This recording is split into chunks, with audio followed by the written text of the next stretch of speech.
Hey guys, this is Miggy Talks back with another video. Today we're going to talk about why Israel is settling in the West Bank. Just a little background on Israel if you don't know too much about the origins of how Israel was created.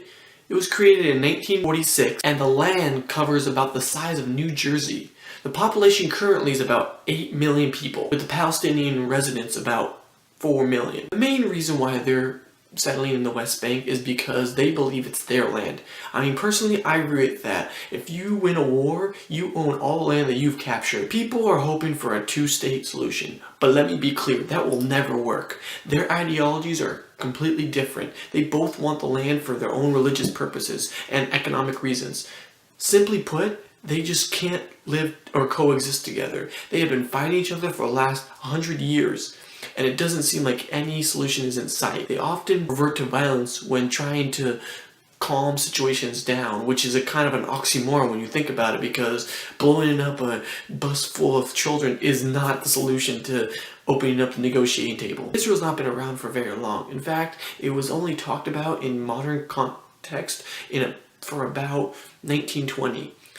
Because until then, most Jewish people lived in their respective countries and they felt no need to move to a single state to claim nationalism. Now that they won these wars, I think that it's most important that the Israeli people just take all the land that they've won outright.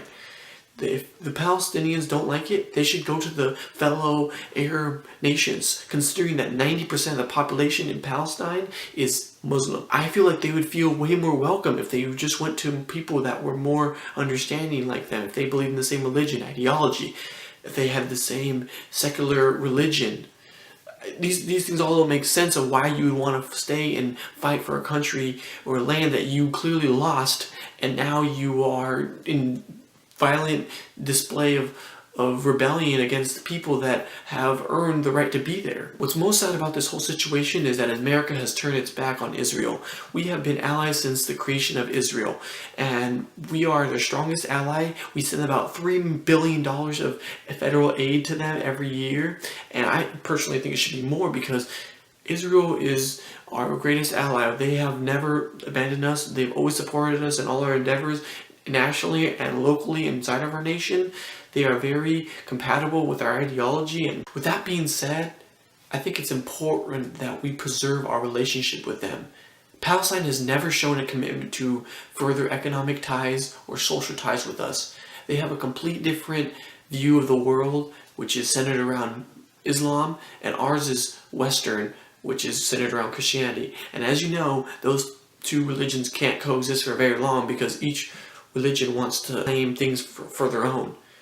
It's important to remember that violence doesn't have to be a means to an end. I think that they know that they've lost the war, that Israel is on the power end of the negotiating table. So they should know that they should just get a better deal when they're leaving the country.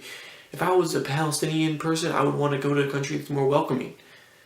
That's why I think with the new administration, Donald Trump, the Republicans, they're going to try to reinforce that relationship that we have lost over time with the Obama administration. Recently in the news, there's been a situation arising in Israel where an Israeli soldier shot a Palestinian citizen. The whole scenario of that pretty much went that he was attacked by the Palestinian man. Instead of subduing him, he shot him because he was so scared, because he had already attacked one of his fellow officers and he was scared for his life, so he shot him. So all these scenarios have created a very tense diplomatic catastrophe for the UN, and the United States has been on the blunt end of that because they feel that the United States has the biggest burden on taking care of Israel because they're like our little sibling. You know, you never turn your back on them and we kind of protect them and shelter them. So in conclusion, stop using the hashtag Free Palestine because that's bullshit. They have lost 3 wars against Israel, and I just feel like they could be